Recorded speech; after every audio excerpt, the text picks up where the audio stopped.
Bom dia, boa tarde, boa noite, aonde você estiver. Eu sou Thiago Luiz Chiquete, coeditor da revista UFO, presidente da Comissão Brasileira de Ufólogos e diretor nacional da MUFON no Brasil. Sejam bem-vindos ao canal Investigação OVNI.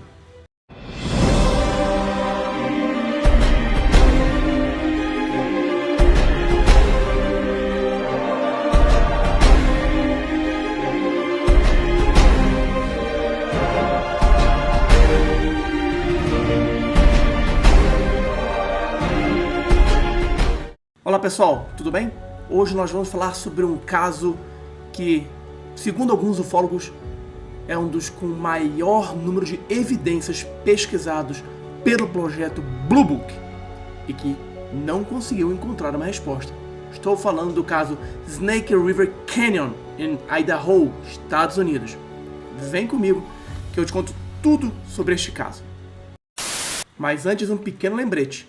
O canal Investigação OVNI tem sempre 3 vídeos novos por semana. Toda segunda, toda quarta e toda sexta. E o que fazer para não perder nenhuma dessas estreias, desses vídeos novos? Bom, você tem 4 passos a serem feitos. O primeiro, se inscreva no canal. O segundo, marque o sininho, aquele lembrete do YouTube. O terceiro, curta assim todos os vídeos. Tem muitos vídeos, vai lá ver. E por fim, deixe o seu comentário, é muito importante seu feedback. Fale de onde você está teclando, faça perguntas, eu terei o maior prazer em responder.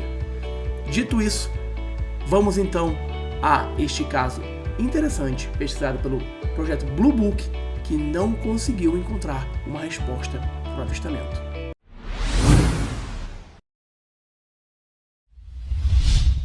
Os Estados Unidos ainda estavam no meio daquela notícia, ainda estavam meio que anestesiados pela notícia da queda de um OVNI em Roswell, em julho de 1947. E no dia 13 de agosto daquele mesmo ano, ocorreu um caso fantástico, pesquisado pelo projeto Blue Book, que não encontrou uma resposta para explicá-lo.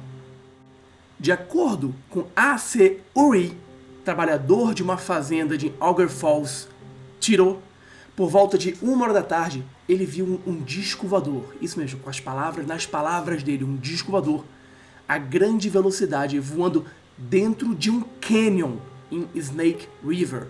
Vejam bem, o canyon muitas vezes ele é largo, mas algumas partes são muito estreitas. E para voar ali dentro, sendo um helicóptero, um avião, estamos falando de 1947, teria que ter muita habilidade. O seu piloto teria que conhecer muito bem aquele local. Nesse mesmo dia, por volta de 9h30 da manhã, L.W. Hawkins, que era delegado da cidade de Twin Falls, relatou ter visto 2 objetos brilhantes a uma velocidade inacreditável. Pergunto, seriam esses os mesmos objetos? Um entrou no canyon, o outro não? O que vocês acham? Uri e seus 2 filhos, Keith e Billy, de 8 e 10 anos respectivamente naquela época, relataram de forma detalhada seu avistamento. Segundo seus testemunhos, o OVNI passou sobre sua fazenda em direção ao canyon a mais ou menos 22 metros de altitude. Eles puderam comparar isso por causa das árvores da propriedade. E disseram que a sua velocidade estava acima de 160 km por hora.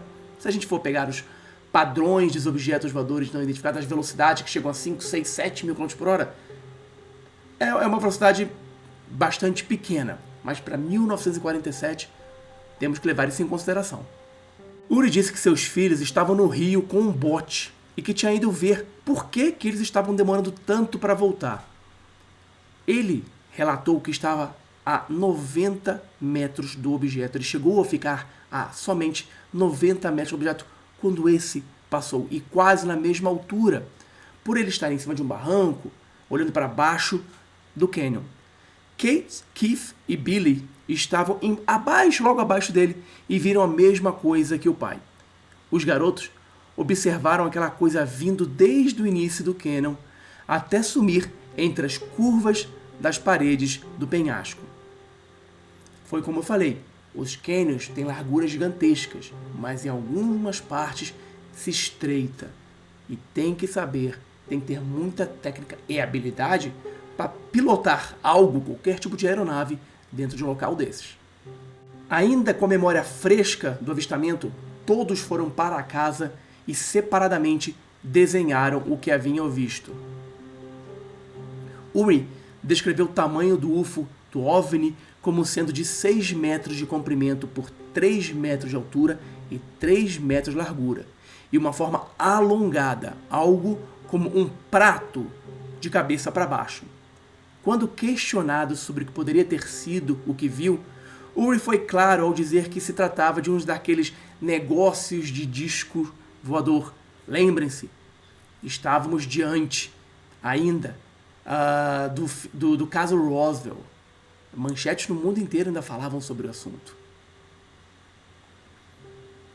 Ele disse que sabia que muita gente tinha visto essas coisas pelos céus.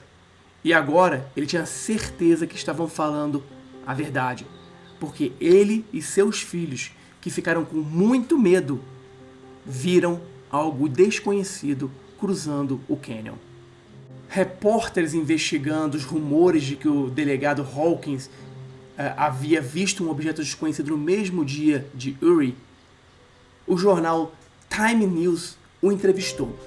E para a surpresa de todos, contra qualquer tipo de reação negativa, ele disse: sim, eu vi 2 objetos brilhantes voando a grande velocidade.